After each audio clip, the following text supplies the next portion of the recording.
you, everybody, for stopping by the Bob Dodd Show. Today, my special guest is Jason Hoffman, a brother from 479 IATSE. Thank you so much for stopping by. I appreciate you guys coming. You're like, hey, who's this guy? Bob wants me to come on a podcast. This guy's nuts. Oh, yeah. I was real surprised about the phone call. Yeah. Bring that microphone real close to you. Real close. Yeah, remember? All right. Yeah, there you go. Thank you. Better? Yes, sir. Yeah, so, dude, thank you for coming by. I wanted to have you on because you ran for business agent. I did. Nice. Can we tell the viewers like a little bit about yourself? Can you give us an introduction to yourself? Sure. I got started in the business in July, August of 2015. My ex-wife's uncle was already in the business, and he, over the course of like a year and a half, was like, oh, you need to get in, do this. Mm-hmm. It's taking off. And I'm like, I'm real comfortable in this, where I'm at. I'd been with a mom and pop stair company for about 13 years at the time. I was the number 3 man in the company. I ran the logistics and the custom side of their stairs. So I was like, I'm salary. Yeah, I'm so sorry, but you have to. This microphone has to be in front of you. Right in front of me. Yeah, okay. Sorry. There you go. But I had been, I was on salary, so I had a steady paycheck. I had insurance. I had vacation, and I was real comfortable in what I was doing. Mm. And, my uncle was like, the business goes up, it comes down. While you're riding it high, save your money, because you could go long periods of time where you're not working. And it scared me. And I was like, I've got steady income. I got steady everything. I'm like, I'm not going to do it. Fast forward to about May of 2015. My youngest was in T-ball, and it was his first T-ball game. And so I told the boss, I'm like, hey, Wednesday I'm going to leave work early so I can go home, get cleaned up, so I can go to the ball field, watch my son play. And he's like, fine, no problem. Wednesday rolls around, I go to leave. It's like 2:30 in the afternoon. I'm like, all right, I'm heading out. And he's like, cool, see you tomorrow. I leave, and I get down the road about 15, 20 minutes, and the owner of the company calls me, and he's like, hey, where you at? And I'm like, oh, I'm on my way home. I'm going to go get cleaned up, go watch. And he goes, you're not done working. You need to turn around and come back to work. And I'm like, ha ha, funny. And he's like, I'm serious. You're not done working for the day. You need to turn around and come back and go back to work. And I'm like, I ain't doing it. Like, no, you're crazy. And he's like, well, you're not getting paid. And I'm like, I'm salary. You have to pay me. And he's like, nope, not paying you. I got mad, started cussing at him, hung up the phone, turned the phone off. Got to the ball field, and I was just mad. Mm-hmm. And my uncle didn't do Facebook at the time, but his wife did. And she had posted on there he was working on the Captain America movie. And I'm like, all right, what do I got to do? So I called him and like, all right, what do I got to do? And he's like, well, you need to go down to the hall, get your paperwork, get your endorsements, get your money. I'm like, well, I don't have endorsements. He goes, let me worry about that. So that Friday, I called out of work. I'm like, I don't feel good. And I left and I went down to the hall, got all the paperwork, filled out what I could, got it to him. Didn't have the money for the initiations and the fees and everything. And my wife's dad was like, this is union, right? And I'm like, yeah, it's union. He goes, I'm a union guy. He goes, I worked for the asbestos union. He was a commercial insulator. Bring this thing all the way around you, dude. Or slide your chair that way if you All want. right, how's that? A little better? Yeah, I mean, because like you keep turning this way. And it keeps getting out of the way? Yeah, I'm so sorry. You can finish your story. No, that's fine. But my wife was a union baby. Yeah. Her mom worked for Bell South. She was an operator. And her dad was a commercial insulator. So when I was like, well, I'm going to join the union, he's like, here's the money, go join. And so that's where I got started at. And it took me getting so mad at the owner of the company that I think if I'd have left in 2013 and joined when my uncle was like, hey, come join, I think on the first downward slide of things, I'd have went crawling back. And I was comfortable in what I was doing, even though I was miserable. I was just absolutely miserable at this company. But being mad enough to where I'm like, I'm going to make this work. And I never looked back. I did what I had to do. And my first 2.5 years in the business, so from July of 2015, 2016, and the end of 2017, I worked 30 shows. I did not take no for an answer.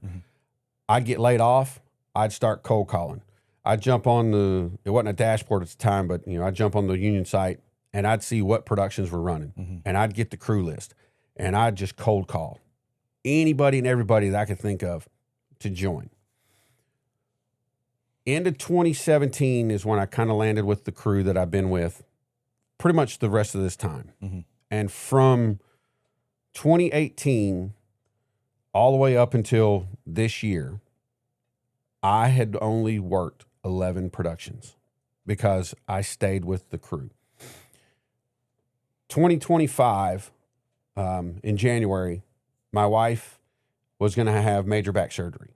So we had planned on this surgery in January, and we knew that we could lose her income and be okay with my Hollywood income because everything she brought in was just icing on the cake. So we cut budget, we paid debt down, everything we could, because we knew it was going to be a tight struggle, but we were going to make it through this year. And then January rolls around, she has her surgery, and I've got tons of people coming in and out of the house because she could not be unsupervised for the first 6 to 8 weeks after surgery. She had to have 24-hour care because if she fell or hurt herself, it's devastating. So she was allowing me to work, and we had friends and family coming in, helping her out while I was at work. And then I get laid off in April. And I was like, I was supposed to keep this run until end of July, and I get laid off. Okay. Well, I'll find a show. Well, it's crickets. Just nothing's out there. My ex-father-in-law had real world work, and he called me and said, hey, I got some work in Florida. Do you want to go do it? And I'm like, yeah, I can do it. Because I've worked for them on and off over the last 20 years. And so I'd left, and I went to Florida for a month. And I got back, and I'm like, all right, I got to get a show. I got, wife's at home in recovery. I can't be on the road, doing this work. So I start calling contacts, and I'm like, hey, have you heard anything? You know anyone? And I keep getting, well, I think there's a show starting. I think there's 2 shows starting. I don't know who's got them. Find out who's doing it. So I call field reps, and I'm like, hey, got any information on some shows? Just who's doing them, coordinating, pre-production? And they're like, nope, all the information's out. And I'm like, okay. Like, maybe they just they don't know me. They don't recognize my face. So I'm like, I'm going to go down to the hall. So I go down, and I'm like, hey, what's going on? Like, can I get this information? And they kind of stonewall a little bit, and they're like, no, it's this. So I finally look, I've been doing this a decade now. I've got a good list of contacts. I just need to know who to call, and I'll get the work. Just tell me who it is. And after, about 2 hours being down there talking and, letting them see that I'm, a real legitimate guy. I'm not trying to just come in and just create problems. And I get challenged.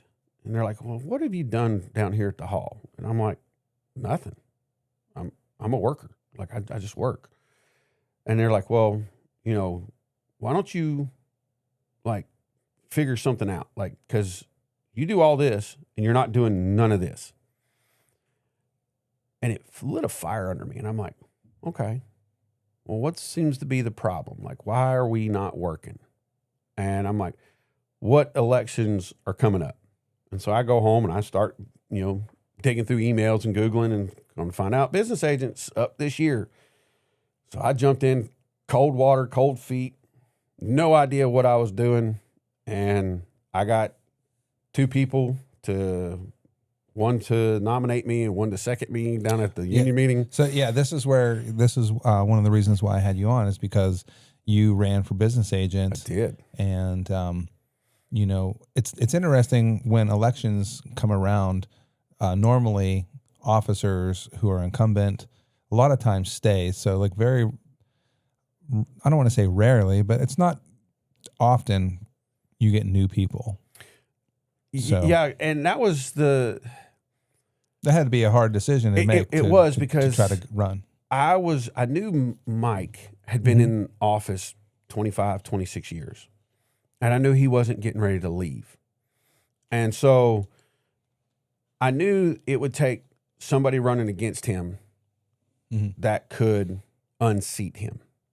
And at the meeting, I had, you know, my two candidate nominees, you know, that come up and, you know, they one stood up, nominated me. And then we were supposed to have a second, and they just kind of like overlooked the second. But 5 of us actually got nominated. Mike, Jamie, myself, and I can't remember the other 2, because from the time we all accepted our nominee, one didn't meet qualifications, because you have to, like, if you're ever go into bad standings, you have to be in good standings for 2 years to kind of like reset the program. And I think one had been on a bad standing, and the other one just withdrew. They were like, you know, maybe I don't want to do this. So it was a 3-way race, and Jamie had ran last cycle, and she almost unseated Mike last cycle. And so I was like, you know, I didn't think that I was going to like just win outright. I honestly thought that I was going to get into the runoff. I thought I was going to be the number 2 man, and whether it be, you know, enough people were upset with Mike that they wanted something fresh.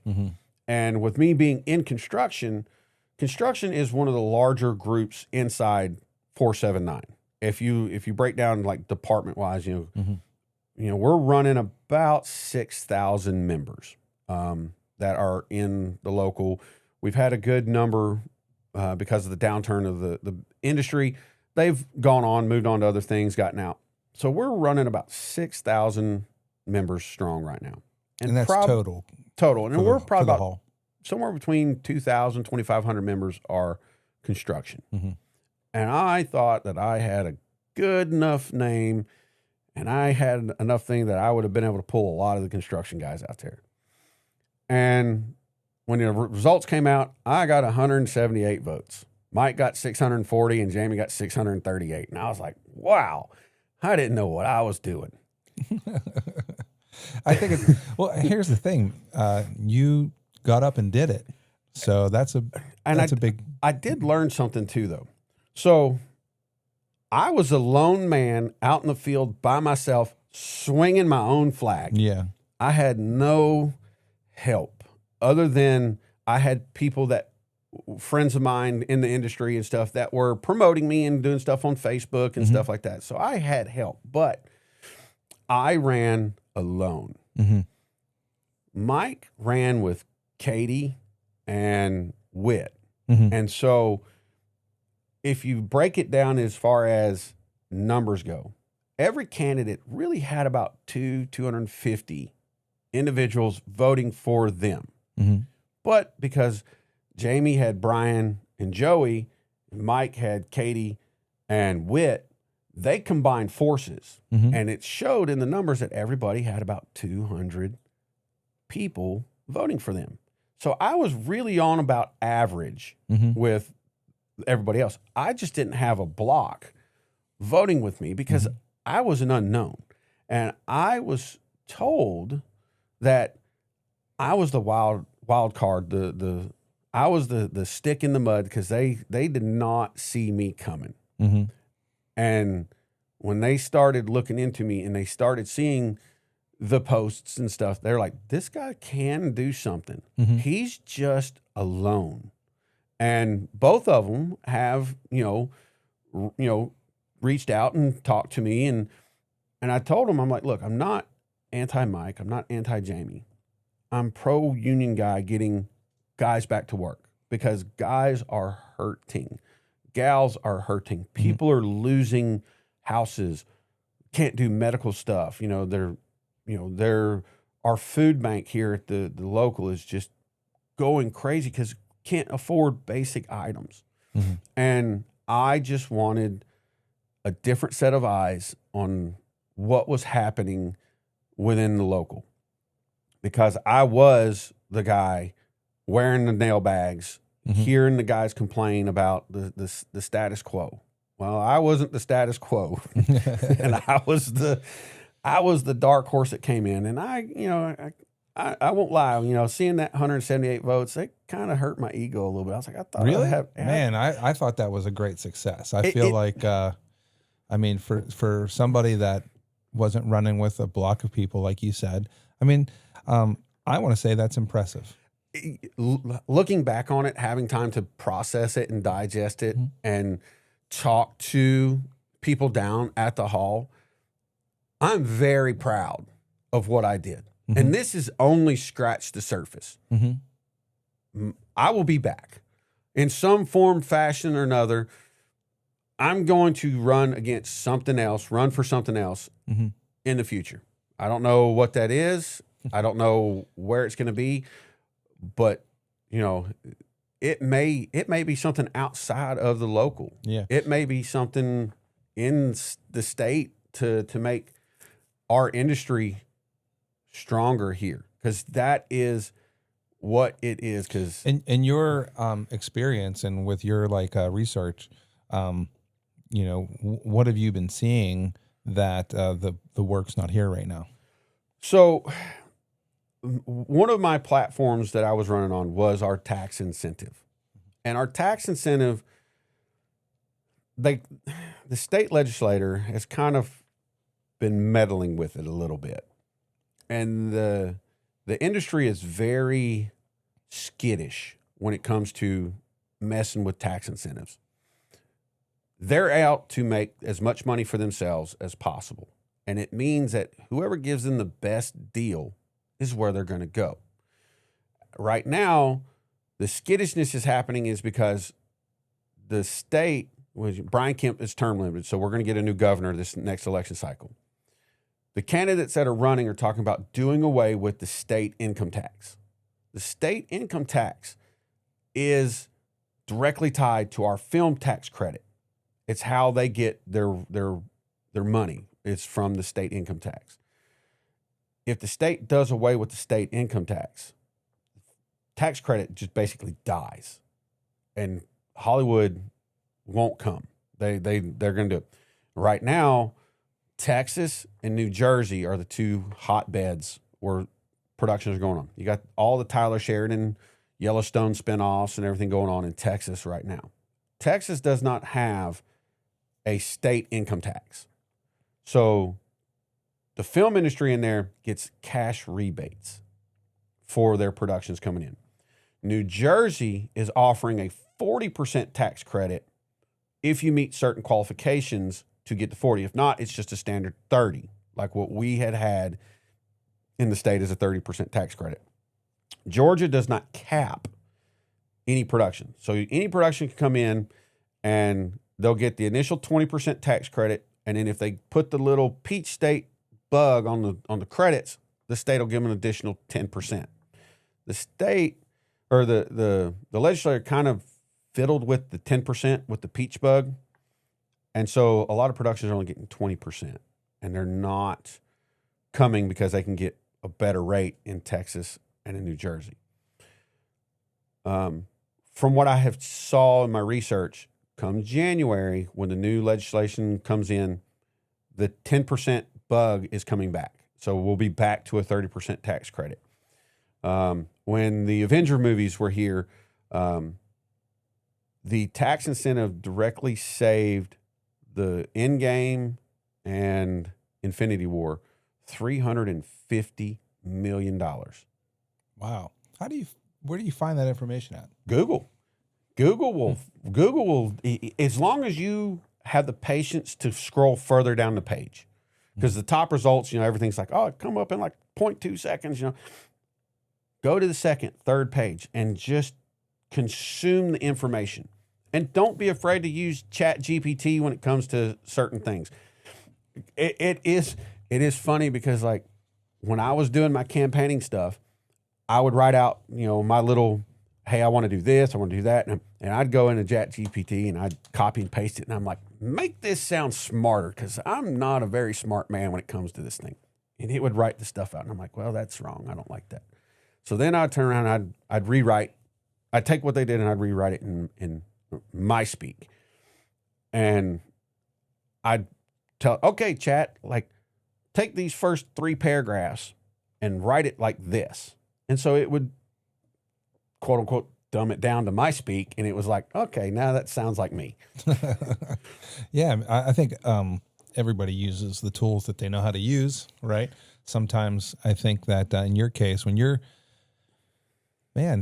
deciding that you just want to put your foot in the door and run and play the game, once again, I'm not against anybody that won or lost in the elections for IATSE. I'm just glad that there are people willing to do the job. I feel that it's not an easy job, and I think no matter who is in there, some people are going to be happy and some people are going to be dissatisfied with whatever the progress or not progress might happen. My intuitions led me to believe that this down cycle was going to happen.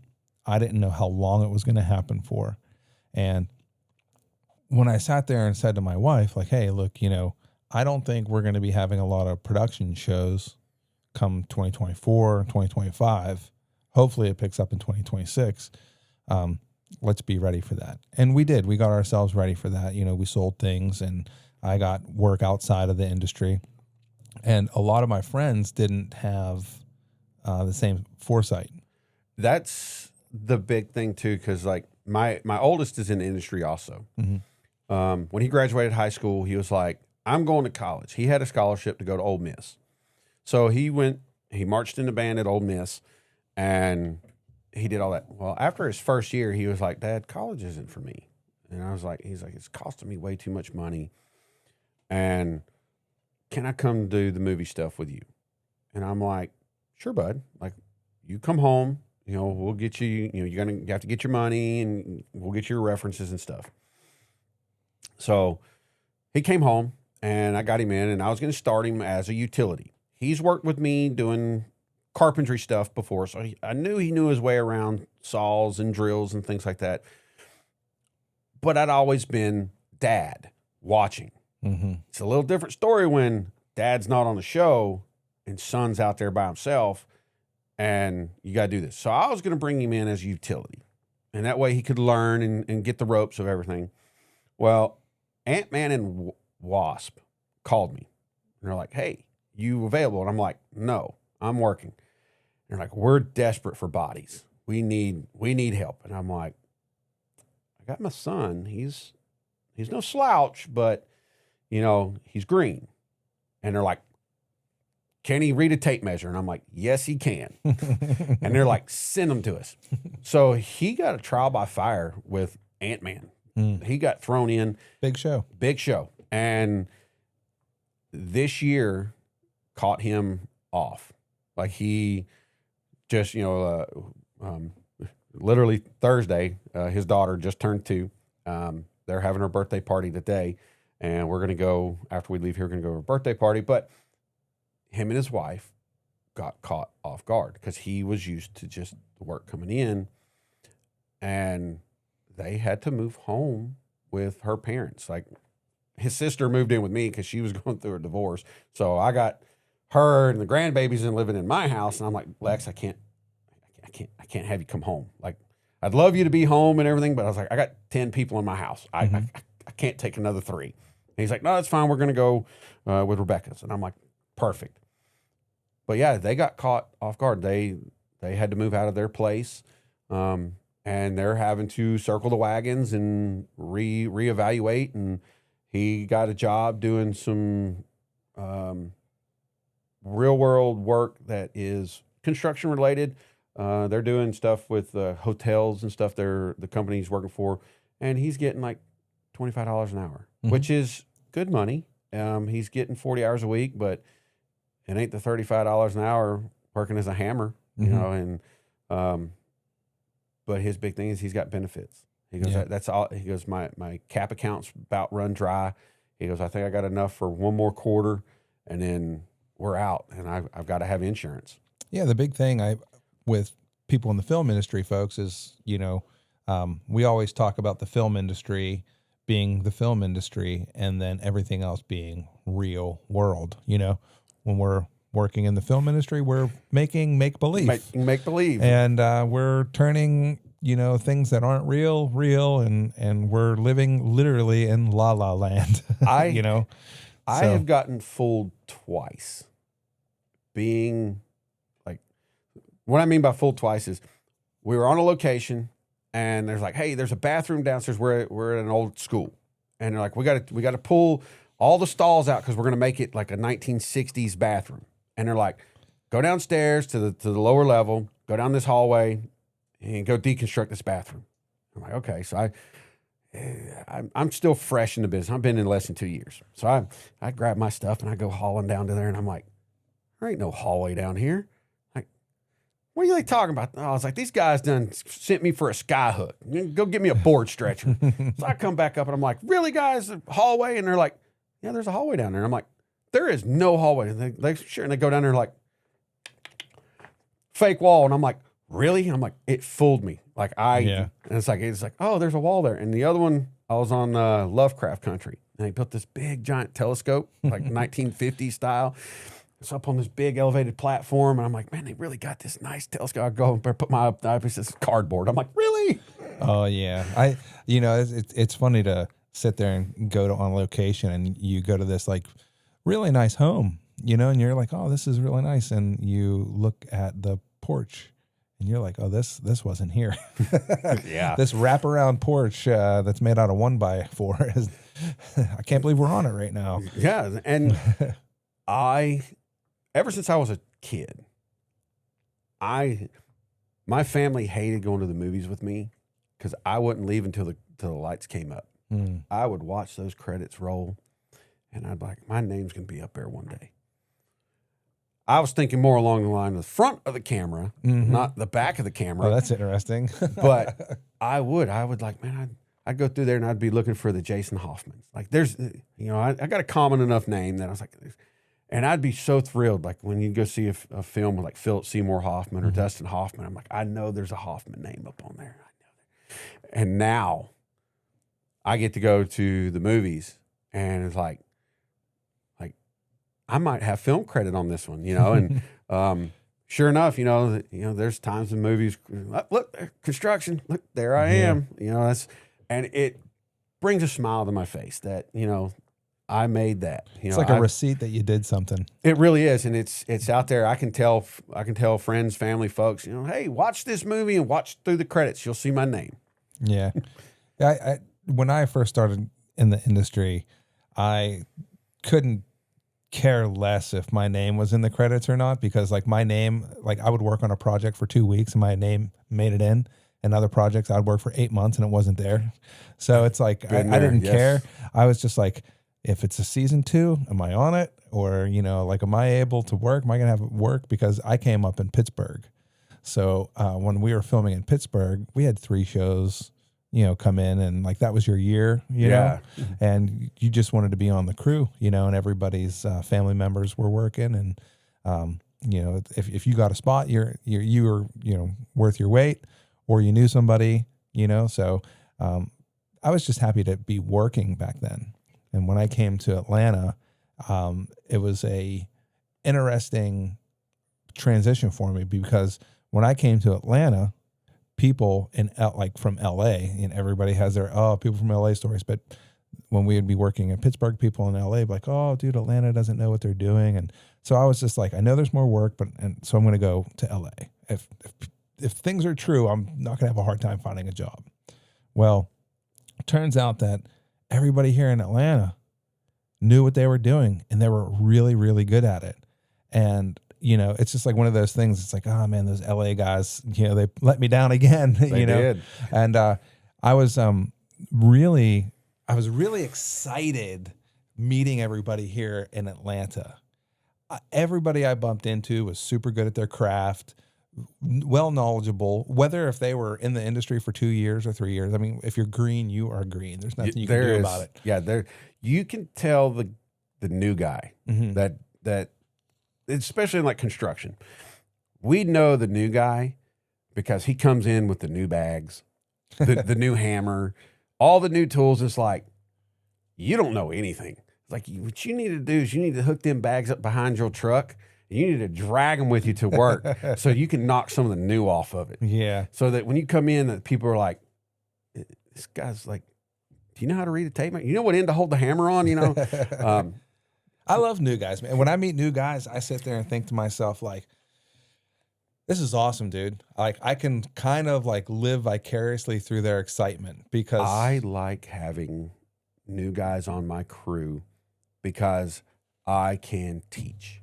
Mhm. I like teaching guys new things. Any knowledge I know, I can pass on to somebody. Somewhere down the line, that person's going to be on a show doing something, and they're going to see something, and they're going to do something like, I know how to work this. I know how to fix this. I learned that from Jason 5 years ago, and I know what to do. And the next green guy that's working with him is like, how'd you do that? And it's like, my knowledge is just forever going to keep being passed down. Yeah. I've been on shows where guys have been old, craggy, and they're like, this is mine. Like, I can't show you this because if you know this, then I know this, then they may take you over me. And I'm like, man, that doesn't benefit anybody. Well, it does happen though. Oh, yes. Yes. Yeah. You can never be mad at the guys that paved the way for the younger blood. You know, you have to, in a way, as a union brother, make sure that their time, because here's the thing, right? For film work, you're only as able as your body. So once your body starts going, we have to protect our older union brothers in different ways, whether if putting them as foremen so they don't have to do all the crazy heavy lifting, or making sure that they're the guys that push the broom and make sure the places are clean or whatever. If they're doing utility, right? We have to have that respect. Like, they were there before us, so we have to take care of them too. One of the best lessons I got, I was on a show. We were laying decking, and I'm grabbing them boards by myself. I'm running laps, and the two old guys are carrying it together. Come on, guys, like, get the work up, And they're like, you'll learn one day. This year, I was working on a show. We were laying decking, and I grabbed one of the other guys. Like, come on, get on the end of that thing. He's like, man, they gonna make fun of us. I don't care. I'm 46 years old. I'm doing a young man's job. Me and you are going to work together. We're not going to tire ourselves out. And sure enough, me and him were the only two guys humping plywood together. The other guys were running around. By the end of that deck, because it was a massive deck, everybody was paired up. Yeah. Everybody was like, all right. Well, it's that smarter, not harder. It is. Like, with my experience in the film industry, I noticed that everybody follows the trend. So if your coordinator or if your pusher or if your higher ups want you to do something, nobody is really going to speak up unless they've been there a long time and experienced. So a lot of new people in the film industry, and you get a foreman who's like, I need to get this set built. We just got the paperwork okayed today, and they wanted it 4 weeks ago. Yes. Like, you get that guy, especially if he's from out of town, then he's like willing and okay with working the 14 hours or whatever and busting it out. So there's that. With experience, you learn a tempo, right? Every craft has a tempo. Carpentry, I did Mindhunter. I was a carpenter on Mindhunter. I was a carpenter on a few different shows. And one thing I realized is, although my experience wasn't with carpentry when I first went in there, I mean, I knew my way around tools. I was a grip. I was electric. When you had new people come in, they were just so hungry to please, and they wanted to work. And all they heard was, this could be your last day because, whether if there's cutbacks. I mean, once they understand that their employment ends not because they don't do good work. Their employment ends just because we lost $1 million for the construction budget, Yes. that kind of stuff. Or, hey, we have to go down a man, so we're no longer core 4, we're core 3 with one additional. Like, things like that change. We're day players. Yeah, and that's every show that I have taken, I've known I was getting fired. Yeah. At some point in time, I'm going to get laid off. Mm-hmm. And there are times that it's like, yeah, I can see the good old boy system and me being the odd man out. I knew where my place was at. And then there's been times where I'm like, wow, they just cut that whole set. That was my set that just got, and it's like, we don't have a spot for you no more. I'm sorry, and it's like, oh, it's fine. It's the nature of the industry. I just, back when the industry was just cranking it out, it was no big deal. Make a few phone calls, up, I'm back to work the next day. I've taken shows before where, like, I knew layoffs were coming, and I knew that I could make a few phone calls and jump ship. Mm-hmm. So what I would do is I'd go to my boss and be like, hey, I know layoffs are coming. Put me on that list. What? Why? I'm like, there's newer guys in here that don't have the contacts that I have. Mm-hmm. Let them stay. I will go because I can get on another show. Mm-hmm. And they're like, well, I don't want to lose you. And I'm like, you're not losing me. I'm just going to make sure that this brother or this sister can work another month because they don't have the network that I have. Yeah. And, maybe something comes around and you don't have to let me go, and we'll take that, and I'll stay. And I've done that on quite a few shows where it's like, hey, I'll fall on the sword to keep this person working because this person's a great worker. They just don't have the experience or the knowledge of what's happening. Yeah, and for the folks that are like listening in, if you're new to the film industry and you are probably like not understanding everything that we're talking about, one of the things that you have to do is you have to kind of broaden your scope of workers as far as who's coordinating, who's pushing, who's the foreman, who can get you a job, and work for a whole bunch of people to get your black book kind of like nice and hefty. That way you have numbers to call. That's it. And even in this day and age with the work slow. Even now, like this year, I dusted off names that I haven't called in 5+ years because I have been working, and I kind of put my blinders on, and I think it hurt me a little bit this year because my name had fallen to the back of the Rolodex on some of these crews that I worked with early in my career. Like I said, in my first 2.5 years, I did 30 shows. So I was constantly calling. And then I landed on a crew, and I'm very happy with my crew that I work with. And I love all the guys I work with. And, we can all intermingle in different positions. Like we're not, it's a running joke that, like, oh, you want to go help the welders. I'm like, well, you want me to burn the stage down from here? Put a welder in my hand. I'm not a welder. I'm a wood guy. But if you need me to cut links on an Ellis, I can do it, because I know how to set that up, and I can do it. I just can't put the pieces back together. That's what this guy here is. He's the guy that went to school, did the work, and he's the guy there. But if you need somebody that can push the material down the line and keep them working, I can do that. And all our guys are like that on the crew that I work with. Just because he may be the welding foreman, he's not afraid to put his bags on and jump out on location with me and go build a big giant facade. Yeah, you get a lot of Swiss Army knives in the film industry with, especially, with unions like IATSE, 479, 489, and there's a handful of different other unions. They they allow cross department, so some people who work in the construction industry, they might moonlight as a grip, or moonlight the grips who moonlight as construction people, or vice versa, And I think that's why in our, like with our union, I carry two job titles in my on my dashboard.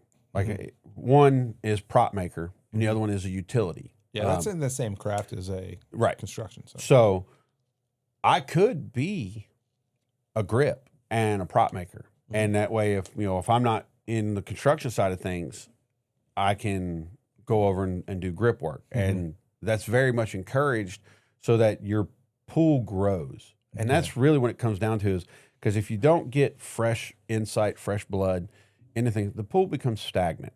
And once you learn all your skills and your craft in your trade, jump out and go do something else. Don't be expecting just to work in this one thing. You're going to have to be fluid.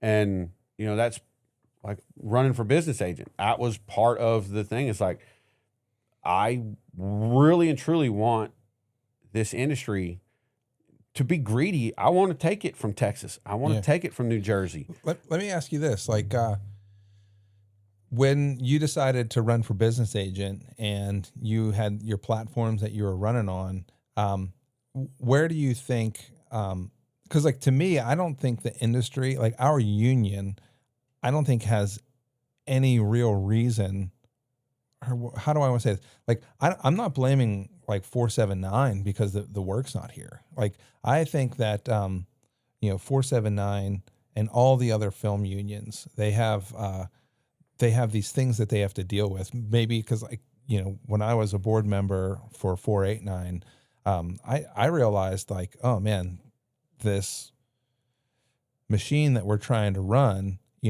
only works if people are willing to spend the money and film here. That is it. So when you're thinking of like, what could the union do better? What do you think the union needs to do better? What do you think they're doing right now? Because I know that everybody has their opinions, and I sit there and think to myself sometimes, like, I don't know what they're doing right. I don't know what they're doing wrong. Like, can you enlighten me? So part of it's not a right wrong answer in terms of that. A lot of it comes down to really, it's just money. It is money. The film industry will film in places that give them the best bang for their buck. Yeah. And we, as a local 479, our e-board, our hall and our members down there, they work hand in hand with the state legislator as far as the lobbyists go. And our lobbyists really do have our back. Who's our lobbyists? Do you know who our lobbyists are? I don't at this cycle. Was it Green? I think Greenleaf was our lobbyist group. I think so. And we have, we have these guys, and they really do have our back when it comes to making sure Georgia is the go-to destination for Hollywood. Hollywood knows that LA and New York are always going to be 1 and 2 when it comes to film. But when it comes to what we do, we've all made Atlanta look like LA, made Atlanta look like New York. And to have LA guys come out here, they're away from their families, but the studios would rather these LA guys film in LA because then it becomes just a local thing. It's, kind of like with us being local, we're here. We don't get all the fringe benefits because we're home. Same thing happens in LA and New York. They don't get the fringe and really rake in the money. So we are trying to hold the industry to only bring in local 479 members. That way they don't have to pay all the big crazy fringe stuff with like housing, cars, per diems, and things like that. If we can get these LA guys to transfer cards. And we've seen a big influx this year of a lot of these LA guys transferring their cards to 479. And that's a great thing because, you know, we hear a lot of the guys are like, well, we need to close books, need to close books, need to close books. Well, we really can't close books in the state of Georgia because Georgia is a right to work state. And well, you always hear about, well, the Teamsters close their books. Well, the Teamsters is a whole different animal when it comes to their local and how they do things, because the Teamsters Union is a big, giant industry outside of Georgia that is still part of Georgia.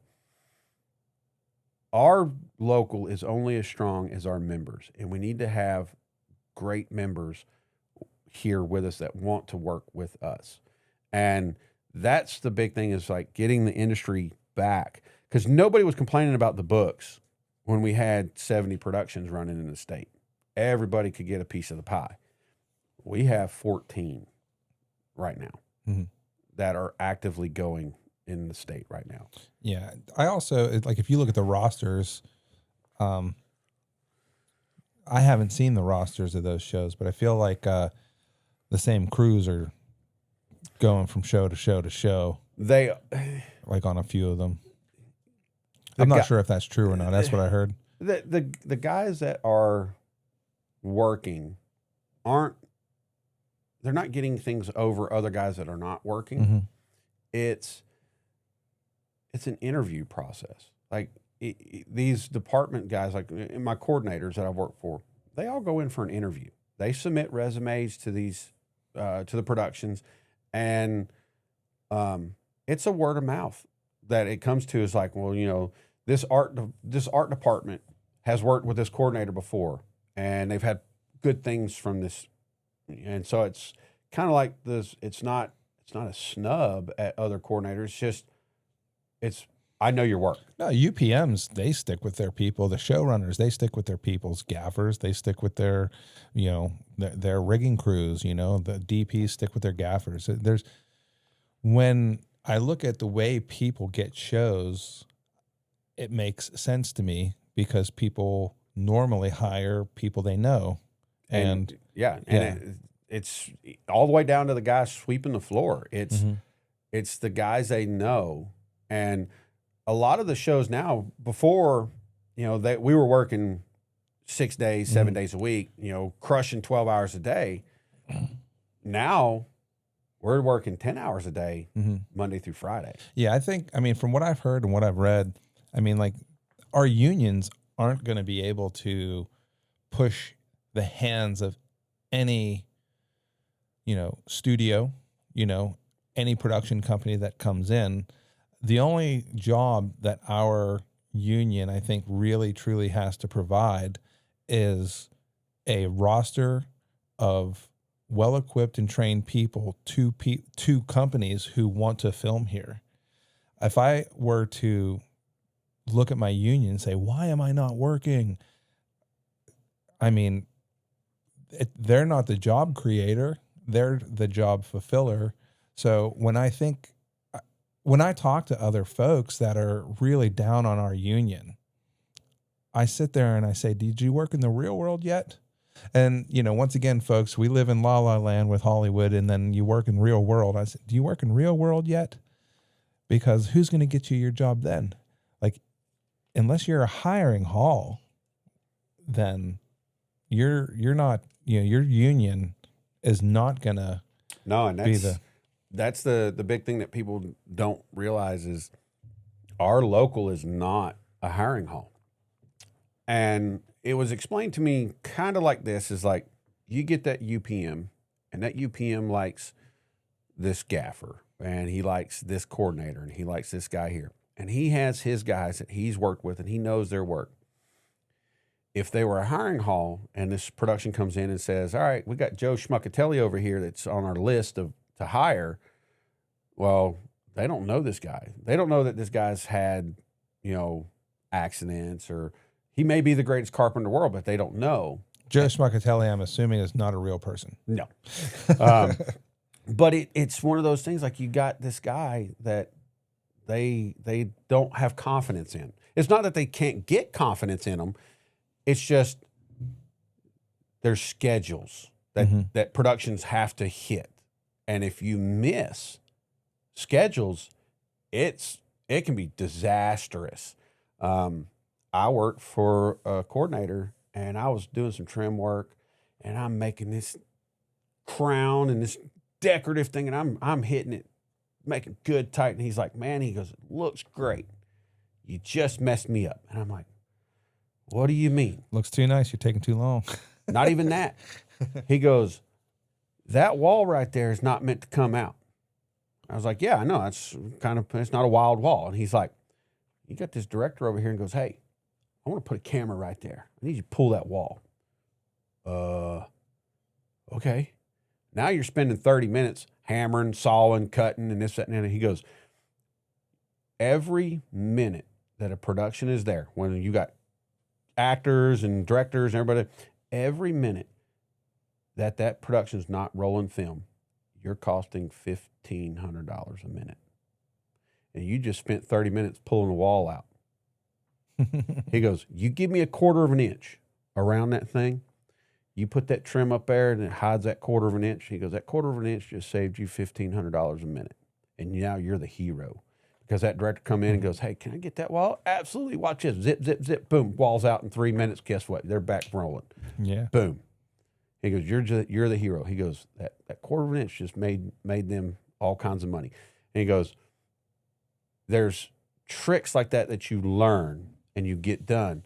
And he goes, when it comes to the bottom line, they're all about money. Yeah. And it sounds bad, but it's not, because you save the production money in doing stuff like that, they keep coming back to you. Mm-hmm. Yeah, especially too, like first ADs. Now, people don't necessarily really know, but the first AD is the right-hand man of the director. Yes. Most of the time. And that first AD, he knows that script, every line that person is saying cost $150,000 for that line, $150,000 for that line, or whatever price it might be. And they're the ones that are monitoring what's happening. So that first AD who asks you to remove a wall is going to realize, like, hey, look, UPM, we were able to get our shot because we were able to remove the wall. We didn't need the painters to come in and paint it. We didn't need touch up. Grips didn't rip a hole in it. It's good. We're ready to go. And it was because this guy. And your name's going to be brought up. Yes. And they might not remember your name after that, but they will remember your name if something didn't go well. So, and I think that the people in the industry, depending on, because there's good people who are running the productions, and there are people who are still good people, but they're more about that bottom line you're talking about. And, that bottom line doesn't make them a bad person, right? But they make their decisions a little more precise and accurately. And if you're not going to help somebody get to the goal that they're trying to get to, they'll remember it that way. Right, because you got that that producer or that executive producer that's putting up their money to make this production, and now all of a sudden things are falling behind. You may only get this actor for this small block of time because they've got scheduled for other things, and if you can't get that actor or whatever for that time frame, it throws schedules and everything off, and it starts costing money. And, Hollywood is about making money. Yeah. We have, these big, giant Marvel, DC productions, and, they wouldn't keep making them if they weren't making money off of them. My wife and I, we try to go to the movies at least once a week because the theater experience is magical to us. It allows us to decompress for 2-ish hours.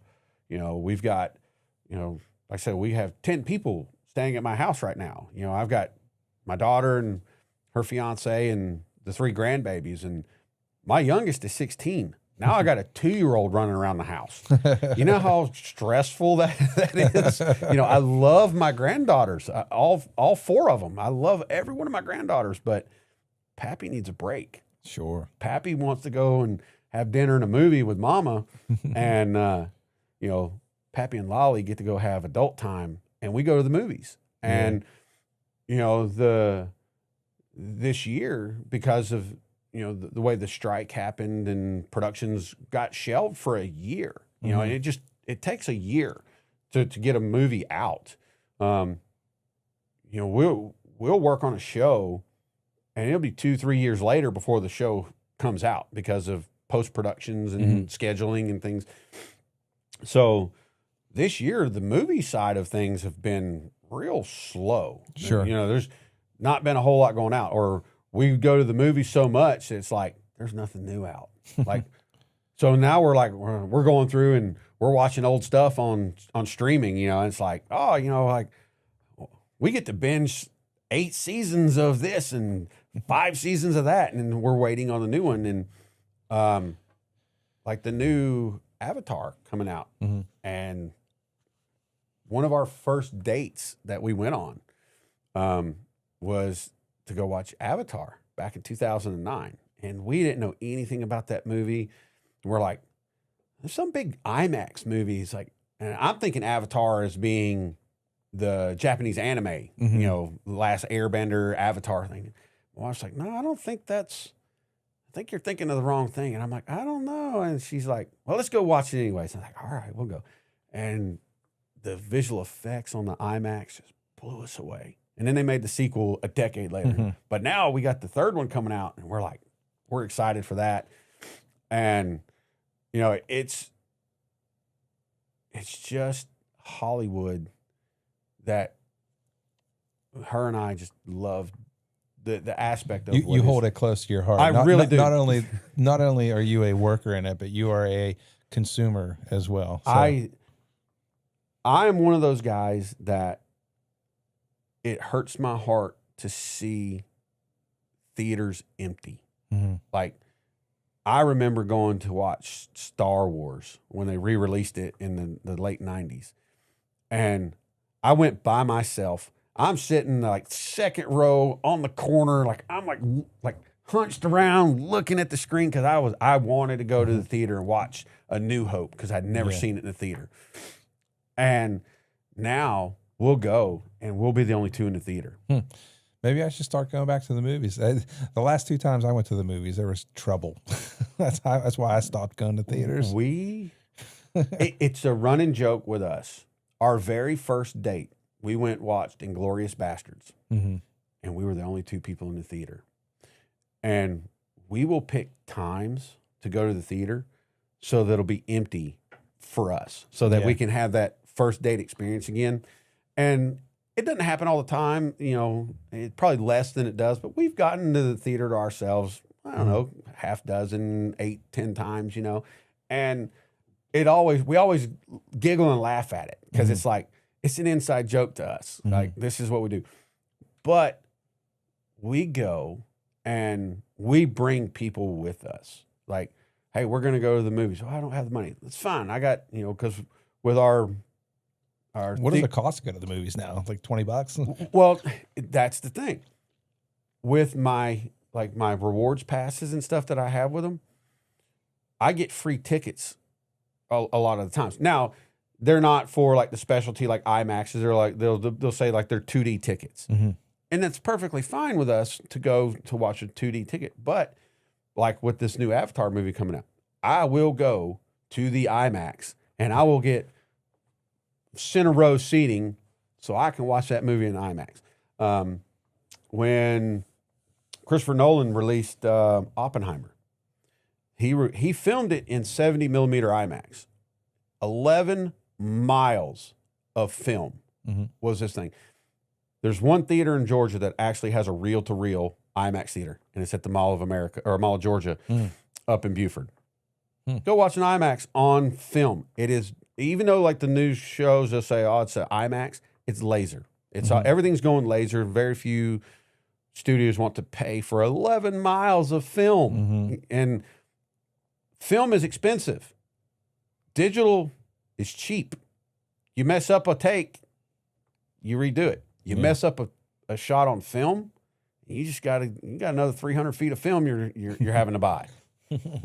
And that's where do you I mean, like with films costing more money now, I mean, I think our wages are looked at, and we're above scale, considered, the real world, we have it really, really good in Hollywood, especially if you're working or, not even Hollywood, in filmmaking, You do, because and that's the thing is, like, I don't take for granted my pay scale, because like I said, I was working 15 years. I worked for this stair company. When I left, I was making 21-ish an hour, which was really good money back in 2015. I was making money. Now, foremans are making 40. Bring that microphone back into you. Yeah, you can take it and put it right in front of your face, and that'd be good. Yeah. But foremans are now making like 45-ish, give or take production values of things. Even the like lowly utilities, sweeping, are making mid 30s, $30 an hour, $32 an hour with overtime. That's, as long as you're, not swimming in debt. Debt will eat your paycheck crazy. We got in trouble back in, I would say 2019. It was getting around this time, Christmas time, and we're like, we haven't bought anything for Christmas. And I'm like, what do you mean we haven't bought nothing for Christmas? She's like, we don't have the money. And I'm like, what do you mean we don't have the money? I'm like, I make like really good money. She goes, it's eat up with bills and credit cards. I'm like, what do you mean? She's like, because my wife she's the accountant in the family. The CFO. She does. She knows where every dollar, penny, and cents goes. And I trust her with that, because I'm the worker. Like I will put the bit in my mouth, and I will drag that field, because I'm going to make the money, and she's going to make that dollar $1.50, because she knows how. And when she came to me, she's like, we're broke. And I'm like, there's no way. And I realized that I wasn't taking enough control of our finances too. Like, I just can't be the breadwinner. Like, I've got to have a hand in it. And we took some financial classes and courses, and 5-6 years later, I'm allowed to take her and tell her to take the year off of work and be home and rest, because you will be better on the other side. Yeah. And a lot of guys in the film industry, they start making them big paychecks, and they go get them $70,000, $80,000, $90,000 trucks. And then the industry rolls up the sidewalk for a couple years, and now they don't have nothing. Yeah. And that's the big thing that I tell guys when they get in, is like, if you were working and you were able to make your money off of X amount, and you're making over X amount, take that overage and put it away. Save it. That's where I think our union can step up. And, if I were to be vocal about what our union could do, it's not about doing something better. It would be, hey, have you thought about opening up some form of like some kind of avenue or some kind of channel for members that have been in the union a long time, or just any member, whether if they're brand new or been in the union a long time, give them an opportunity to take a course, a free to them course, something they could do on YouTube, something they could do on the internet, on, understanding the ebb and flow of film industry work. There's no more pilot seasons. There's no more. I love pilot season. Yeah. Pilot season was, I always call it the dash for cash. Yeah. Because they're 4, 5, 6 weeks, 6, 7 days, 12 hours a day. And it was, you could go make real fast money and then go on to something else. Yeah. So there's no pilot seasons really anymore. And I think that a lot of the union brothers and sisters are in this kind of this trap of like understanding their financial situation. And if our union, I don't want them coming in and telling me how to spend my money, but I want them to maybe like take a look at, hey, getting something and able to offer to union members like, hey, look, financial advising, is something that we take serious with our union. We want to make sure that our brothers and sisters who work 8 months out of the year or 6 months out of the year or 3 months out of the year, give them an opportunity to understand how they can, stay afloat or work. I've worked with guys that they'll work 6 months in a year, right? Mm-hmm. They'll be like, and they'll work 6 months and they're like, peace, I'm out for the next 6 months. Like, why? He goes, because I don't have to work this full year. Mm-hmm. I'm good enough with where I'm at comfortably that I'm going to spend time with my family. And we've noticed, like you've noticed, you spend more time with the crew than you do with your family when things are cranking. Like you get up at 4 o'clock in the morning so you can be, at stage at 6 a.m., and then you're working till 6, 7 o'clock at night. And then you come home and, it's 8:30, 9 o'clock at night. You have just enough time to shove something in your face and get a shower and pass out and get up for the next day. And getting older and stuff like that, I wish our local hall had programs like something like that would help, members get the financial, piece that they need. If you want to work that full year and just throw everything at it, and that's something that you and your family has to decide. And if that's something that you decide that y'all want to do, I support it. But if you want to work 6 months, 8 months, 9 months, 10 months out of the year and take a few months off of work, you shouldn't have to worry about where things are going to go. Yeah. And my father-in-law he was a union grocer bagger back way back, when Jesus still walked the earth. But his union would allow him to put X amount of money out of his paycheck into a quote unquote like Christmas fund. Mm-hmm. And so from January to say the end of November, he could put 2%, 3%, 5%, 10%, whatever percentage he did in there. And then in like December 1st, they would give him that money. And that way he didn't have to worry about saving for Christmas or, worrying about, like, especially with the industry, like we shut down in December, you maybe get 2 weeks, 2.5 weeks in December. Yeah, like December 17th, the 19th. Yeah, they're rolling the sidewalks up. Productions are sending everybody home.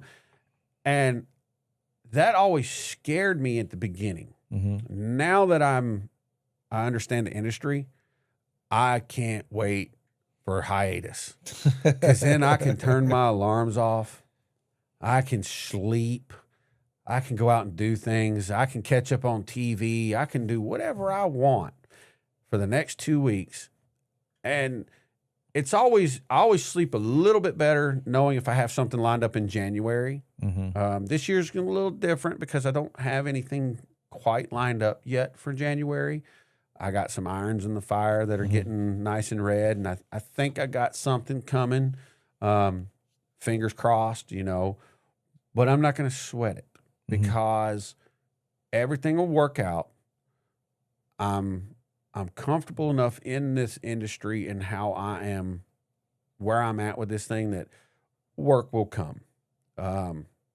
And it did help, it helped and it hurt the slowdown. Mm-hmm. It was always a running joke. You just need to survive 25. And I think we survived 25. Productions have been slow. Everything I'm hearing and seeing from being down there, that 2026 is going to look better. Are you at Trilith or where are you at right now? No, Or where were you? I was at Eagle Rock. Eagle Rock. Okay. And Norcross. that is the worst drive home for me. If I can avoid going to Assembly, OFS, Atlanta Film Studios, and Eagle Rock, I avoid it because going home is 2 hours drive.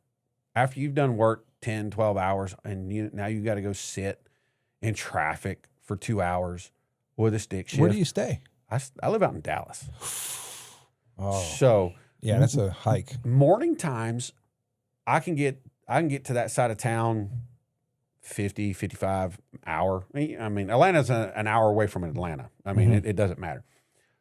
But, a 45-minute drive to work isn't bad. I'm 30 minutes from the interstate. So if I can get to work in 45 minutes, I mean, that's close to home. I have never in 10 years done a show out of Trilith. Oh, wow. I have never worked down there. I did one little, I was doing a pilot and we had to tape out the Barclay Arena because they were going to do this big giant blue screen thing. And I was over at Shadowbox and they didn't have a stage available because it was packed. So they got one of the stages at Trilith. And so I had one day down there. I ran down there for 4 hours. I taped out the thing and I left. That is the only time I have ever worked out of Trilith. My brother, he loves working out of Trilith. He lives down on that side of town, and I got him in the industry. I'd been in about 2 years, and I was like, dude, you need to come do this. Like when I got in, I was like, you need to do this. And he's like, no, I'm happy where I'm at. No, I'm happy where I'm at. I'm like, nah, you really got to do this. After about a year and a half in, I was like, dude, you really need to do this. And he's like, man, I run a CNC machine. He goes, I just program a card, give it to the guys, and I'm done. And I'm like, all right. So I started sending photos of my paycheck every Friday. This is what I made this week. 3 months it took me doing that before he's like, all right, what do I got to do? So I got him in, and I was getting calls for shows. I'm like, I'm working, but hey, take my brother. You'll love him. He's just as good as I am, and you do it. And he jumped on with the guys working out doing the Marvel shows, and he's never looked back. He's like, man, I love working out at Trilith. I love doing Marvel. And I'm like, I've never done a Marvel show. Closest thing I've ever done was Venom, which was a Sony production, it's Marvel, but it was Sony. I've never worked on a Marvel show. Yeah. I've never worked on a DC show. I have done since 2019, all the way up until December of last year. December 23rd was my last day on P-Valley. I did all 3 seasons of P-Valley. I did both seasons of Heels, and we were just bouncing between one show or the next. And I had the best time working on a show about strippers. It was so, because we got to be creative, because the Pink, which was the strip club, was a character in itself, and the history of that club. It was a juke joint at one point in time.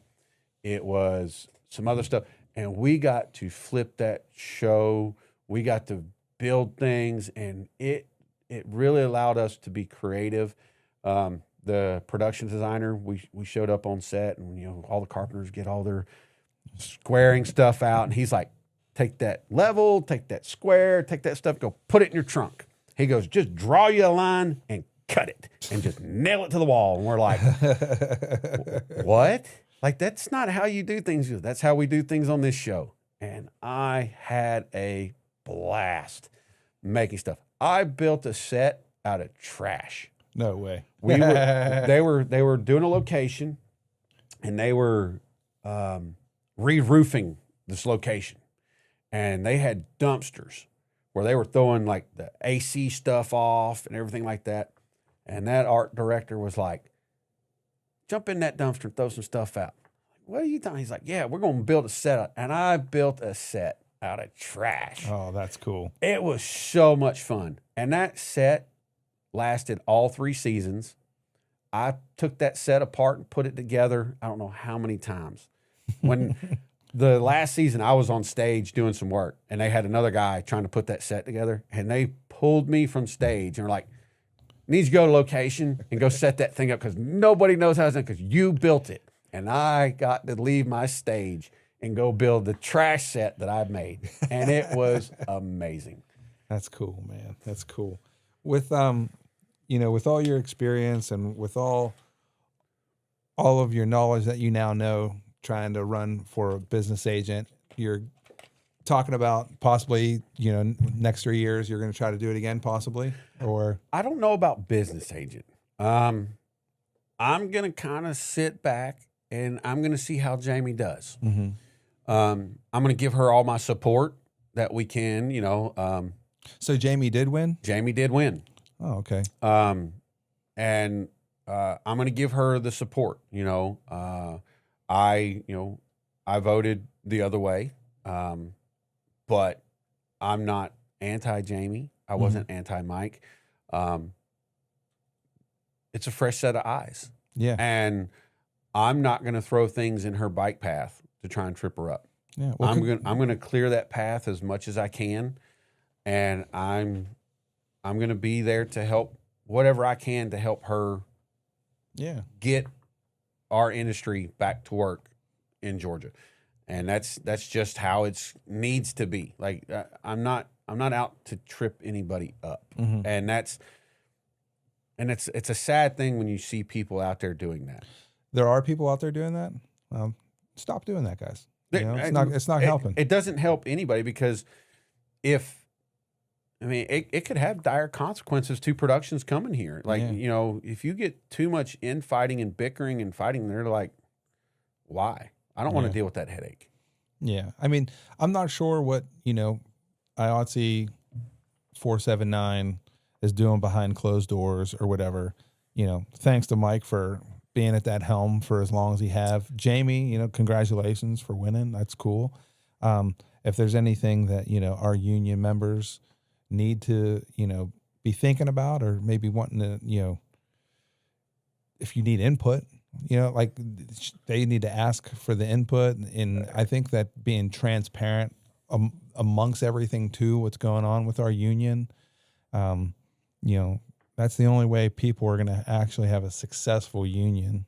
And that's transparency. It has to be like there's rumors galore about things happening down there, and our union is very transparent when it comes to things. You hear people talk about, well, where's the money here? Where's the money there?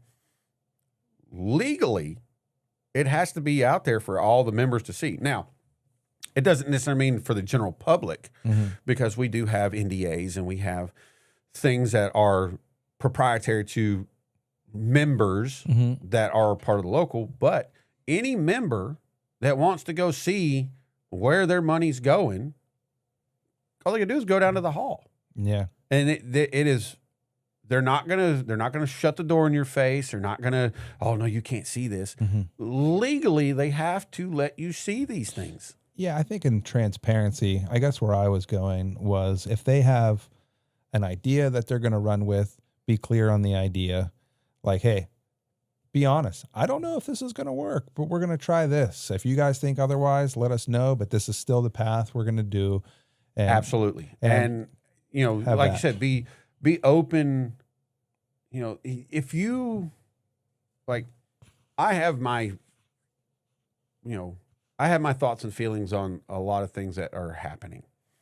I don't always agree with the way things go. And maybe my idea is crap, or maybe my idea is the next golden ticket, but I'm not going to silence anyone's idea on something. I will give my input. And if I think it's a bad idea, I'm going to tell you it's a bad idea until you can change my mind. Yeah. Maybe I'm not understanding your thought process, and I'm not thinking in line with your line of thinking because I'm thinking something. I'm looking at the end game in a different perspective, and I'm open enough to look at things on both sides, and meaning that, you know, I don't have to agree with you on everything. Yeah. But I'm mature enough to know that your life experience and my life experiences aren't always the same, but I will, you know, I will love to learn. Yeah. I don't know everything. Yeah. That's what I tell people every time I show up on a show or a movie or whatever. Like, I'm here to learn, man. That's I'm here it. to learn. I'm a servant. That's it. Teach me. Yeah. I am the clay that is just in a blob. Yeah. Mold me how you need me. That's another thing, for folks that are listening out there. If you're IATSE members, your union is only as good as the input that you give it. So, and when something happens that you don't like, don't be menacing about it, or don't be vengeful, or what have you. Try to express your ideas. Try to extrapolate like how you think you would like things to go, and try to work towards a common betterment of like the collective that you decided to be a part of. It's like me running for the business agent. Mm-hmm.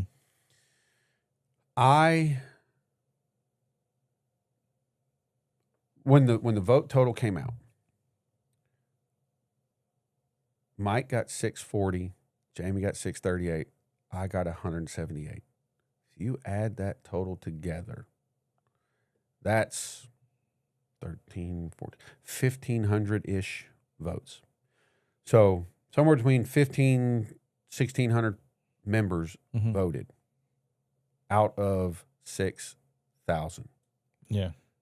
1,500 members decided the direction of this local.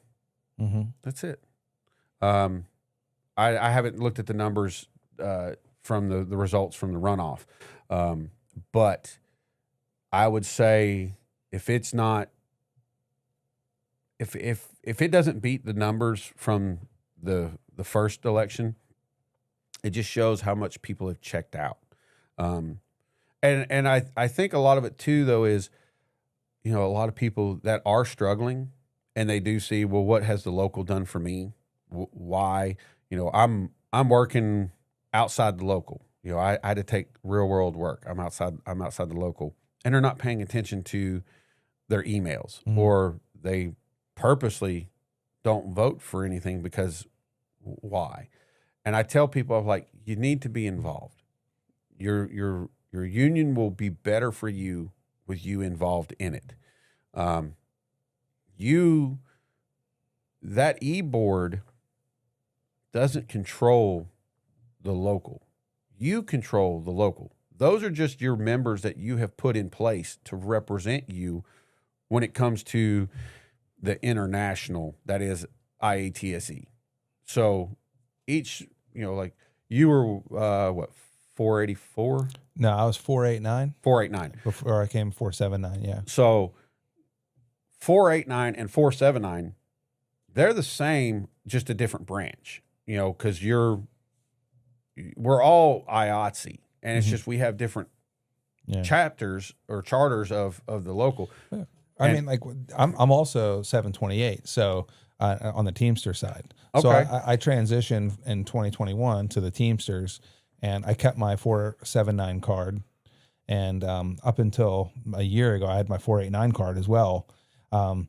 With thinking of the union, the way unions are moving, I think all these unions that are dealing with the film industry have the same issue, and that issue is participation. That is So like, I was amazed as I was campaigning, the number of people, like when I would text or I would send an email out, and I would do, like when I'd email, I would get I'm not gonna say a notification, but I'd get information back of how many people would unsubscribe instantly from my email, my campaign email. And every time I sent an email out, I would get, 20, 30, 40 people instantly just unsubscribe. And it's like, I get, I'm filling up your inbox with quote unquote, campaign ads. But you're hurting yourself by not reading this stuff. You may not agree with anything I had to say. Yeah. But I'm not the only one campaigning. All the other members that were running were all emailing and campaigning. And I know that with like the local, every time the local sends out an email, there's anytime you open an email, it sends a thing back that says, hey, this person opened an email. And then the participation of the people opening emails is like at 60% out of our entire group. So if we got 6,000 members, only about 4,000 are opening emails and seeing what is going on with the local. And they are the ones that are the loudest when it comes to what about me? What about me? It's like, well, are you involved? Yeah, I personally don't know about that, but I feel like the folks that I come across, because I talk to a lot of IATSE folks on this podcast, and we have this idea where, once again, IATSE, their main goal is to make sure that our brothers and sisters are qualified, well-knowledged, and willing and able to work. And then we ourselves, as a city, a state, how well is our infrastructure? I mean, we have all these things that are positives for the film industry here. We are well set for the film industry. The reasoning behind the lack of work is literally, I think, falls on the studios that they are, like, number one, are they expensive? Number two, is London going to offer better incentives? Is Spain going to offer better incentives? Is whatever country going to offer something better? And when it comes to what are the studios here in America willing to do, are they going to lighten the restrictions on parking? Are they going to make it more affordable to have studio space and office space together? Well, and that was one of the things I learned in my research when I was looking at, like, how do we entice productions back to the United States, and i.e. back to Georgia. Like you said, you're a Teamster. So when, like, say we're going to go out to a location, right? We gather up all our tools, scenery, everything we need. You come up in your stake bed, you back up, and you help us quote unquote load and everything like that. And you strap your stuff down, you drive us to the location, or you drive the material to the location. We unload, we set up, everything goes on. In Europe, there's no Teamsters. Oh, there's no unions either. Right. So if I needed to go to a location, I pull the truck up, I load the truck up, and I drive the truck out there, and I unload it, and it goes, and that's, well, the way people film in other countries is completely different from how we have our system set up here in the United States. And when you're filming in Great Britain, like London, if you're filming in just somewhere over there, unions aren't existent over there. No, and I'm not going to say the safety aspect of that. We have a great safety system for our members. We had a member that died, I'm going to say about a month ago.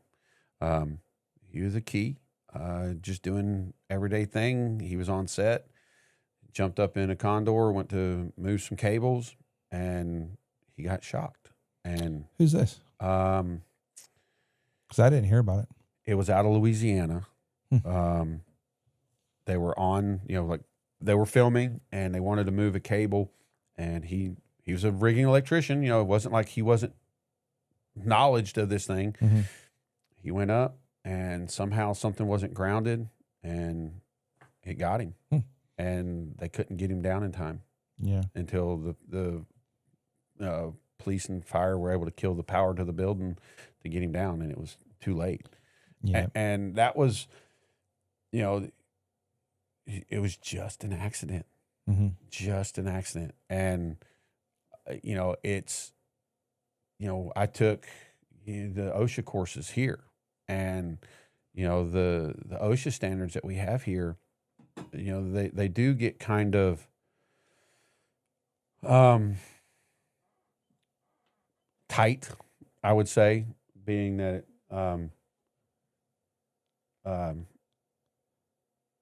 Trapper McCoy. Okay. Yep. Okay. Trapper McCoy. They get. We need a person up here that does the stuff on the computer, and we're going to get a TV here eventually. But thank you for that. Yeah. And that's Emily, by the way. Yeah. Thank you, Emily. She just had to get involved. No, that's great. That's great. She had to. Because like I'm sitting there thinking to myself, like, for all the Trapper McCoy. Trapper. I think that was just his like. Okay. Yeah. I'm sorry, R.I.P. brother. That sucks. Our safety standards here in America are definitely, I think, of quality. Very. And when I sit there and think about safety standards in other countries, I can't say a thing because I just don't know. However, London, Spain, like overseas, they sure do make a ton of movies. If do. not more than what we do here in the States. So I don't have a leg to stand on when I sit there and think about safety protocols over there. I do know that the culture over there is very much different. Their hands are paid certain wages. There are no overtimes. It's like you get paid a day rate. Comment if I am right or wrong. I don't know if anybody. I would love to learn about what Europe has, so that we can take and learn and we can adapt our industry to make it a little bit more enticing for them. And I'm not saying that we compromise, like you said, safety standards on stuff, if they're doing things, but like, we rely on other locals, to make the films. It's 479 is a studio mechanic local. Like that is what we are. 728 is a Teamster local. And you have like 600, which is camera, and then you have directors guilds, and you have SAG, and you have writers guilds, and you have all these different locals. That 600 still IATSE. So yes, yeah, I mean, like whatever the craft is, somewhere, some way. Because I know New York, Local 52. When you belong to them, you have a craft, and you stick with your craft in 52. In California, I mean, they have a system there where 728's the electricians, 399's the Teamsters, Local 80's the grips. Construction has their local. Yeah, 44 is their, and they're like 44. Shout out to everybody there. Yes, it is. 44 has like, they have utility unions, and they have prop maker unions, and they have paint unions, and they're all under the big blanket of 44. As where like 479, you could have carpenters, you can have grips, you can have electricians, you can have, and that's solely because of the actual membership. If you look at the memberships out there, they needed their own local number for that craft because of the amount of people that work there. yes. So, and all these union crafts that work in the film industry, they literally, I mean, I've worked with so many people, whether if they're from LA, from New York, whether if they're from Texas or wherever, they're so bright, they're so smart, and they're so good. And I do think that this union craft is a union where you can say, well, if that person is from this union, I know that whether if they're green or not, they've been vetted somehow. And I know we talk about getting people in and being green, but really in those beginning stages, if you're a new worker in the film industry, you get vetted quickly. And if you're not worth the cut of the cloth that you were made from, you find yourself not getting hired. Yeah, because they always say like the cream rises to the top. Yeah. And, you know, just because you're green doesn't mean you don't know what you're doing. You're just green. Yeah. You know, I had to learn how to build a wall flat, even though I'd been in real world construction. I framed houses and I know how to frame. I don't know how to build a movie set. Movie set building is different. You know, there's things that we do to manipulate sets for actors and cameras and directors and stuff, because you take a small bathroom, right? You know, a little 6x8 bathroom. I mean, you're going to fit actors in that bathroom. You're going to get a guy on a camera rig. You're going to get a director around there. You're going to get a guy with a boom mic, and you're going to get a guy shining the light. All these crafts know how to work with one another. And like when, like I just basically want to sum it up where like the union crafts that we belong to, we have all this experience within our union that help brand new people get acclimated and brought up and raised up into our system.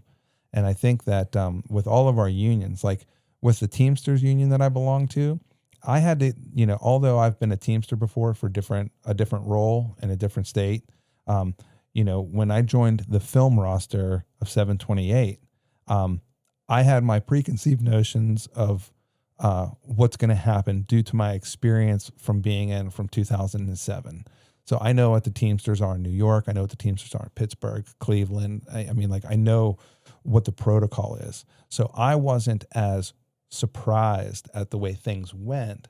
When you have a lot of new people coming in and not understanding the culture of film industry is where, they might have preconceived notions of what things are going on in a different country.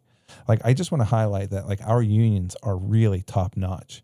I'm so happy for 479, for IATSE in general being there.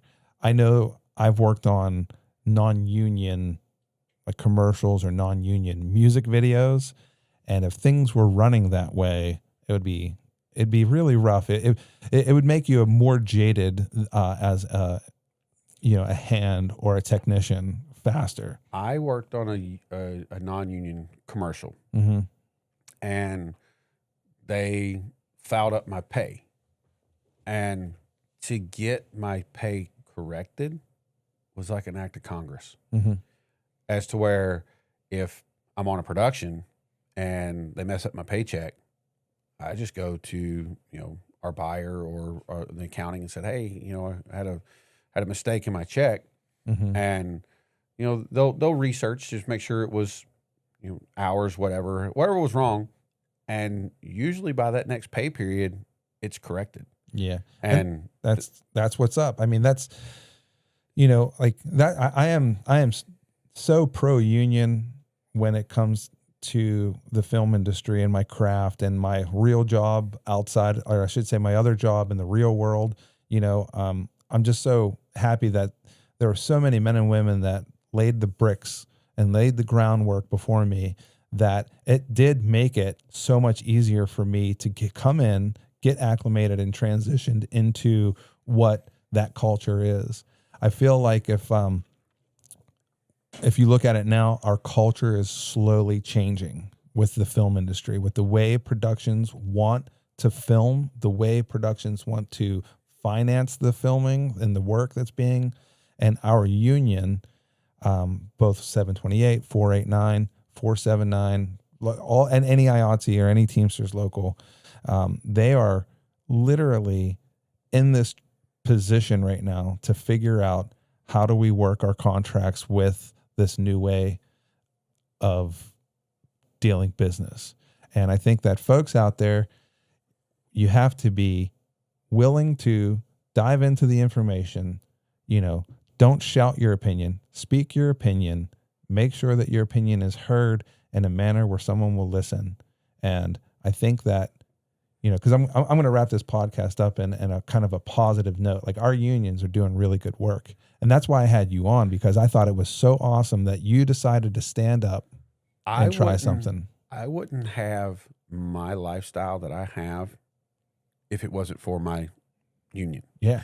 I did not know the value of my worth until I joined the union. Yeah. Like I said, I worked 15 years at a mom and pop, Mm-hmm. and I was miserable.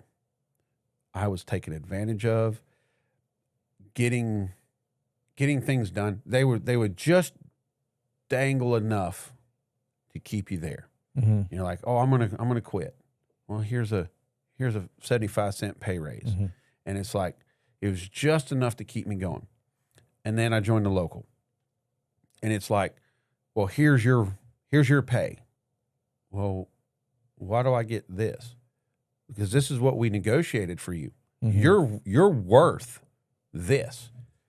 You're worth more than this, as you go up the ladder. Like, when you learn, you get more. And it's across the board. Mm-hmm. It's the local fights for you. Like, being a union, they fight for you. The insurance and our retirements and things like that. Can they be a little better? Maybe. I don't know. I haven't dug into them. Mm-hmm. Maybe that's something I need to go looking into, is like, how can we transfer, your retirement stuff? Maybe you don't like the way the local's handling your retirement. Maybe you have family that does retirement things and you have a better insight. Maybe you want to take and have something done different with your retirement.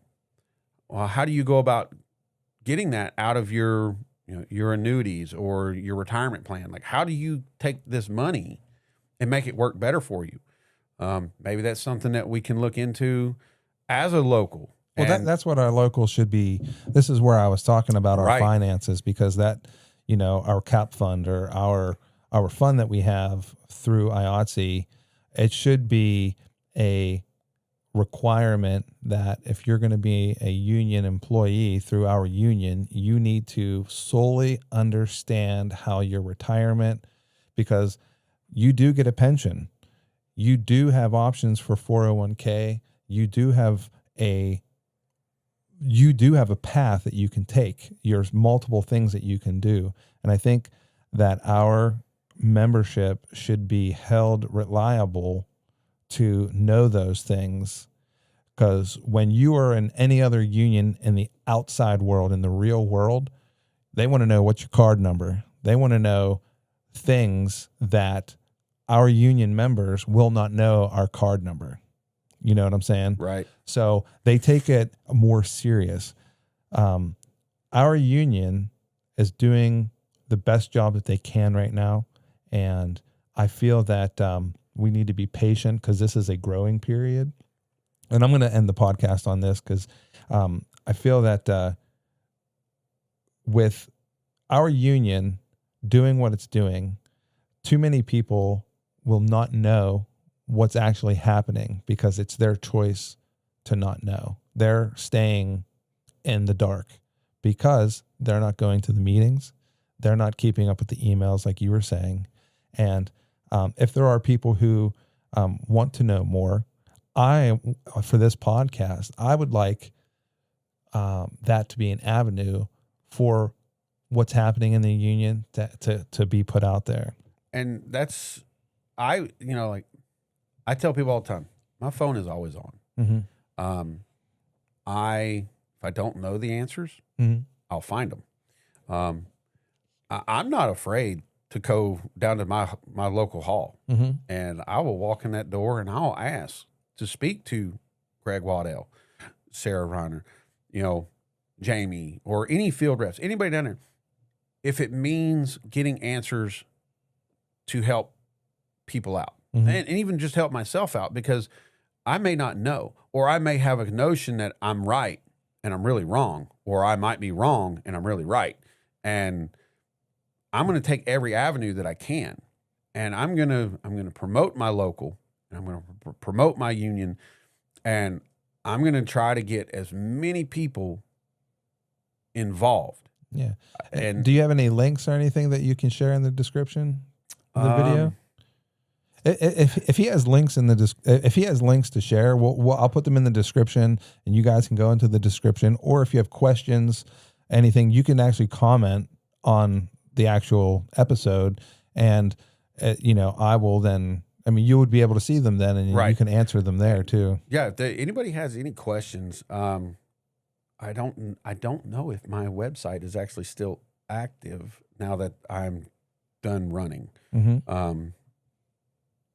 But my platform is still there. And I mean, as long as their email is still, if they may have to search through their email, but my platform is there. And if they still have questions, somehow we'll get a link to that. And like I said, I'm available 24/7. Nice. My phone's on. If anybody has any questions about what to do, how to do, why to do, I may not be the best person to answer the question, but I will not steer you in a direction that isn't beneficial for you. Yeah. And if it's me just telling you that I'm not the person to do that, you might need to call, A, B, or C. It's not me snubbing on you. It's just that I don't have the information, and I don't want to give you bad information. Yeah. And shout out to all the local unions here, man. Thank you, IATSE. Thank you, Teamsters. We appreciate the work that you do. Jason, I appreciate you coming on the podcast, man. Thank you so much. I've enjoyed myself, and don't be afraid to jump in with both feet. I wasn't treated unfairly. I wasn't treated bad. I didn't get negative comments on anything. And put yourself out there. You never know. I think we had good people running this year. And, for Mike, dude, thank you for that long stint that you did, man. We appreciate it. And, we're looking forward to the good things that happen in the future. And for everybody, please like and subscribe. Once you hit 1,000 subscribers on the channel, we're going to be giving something nice away.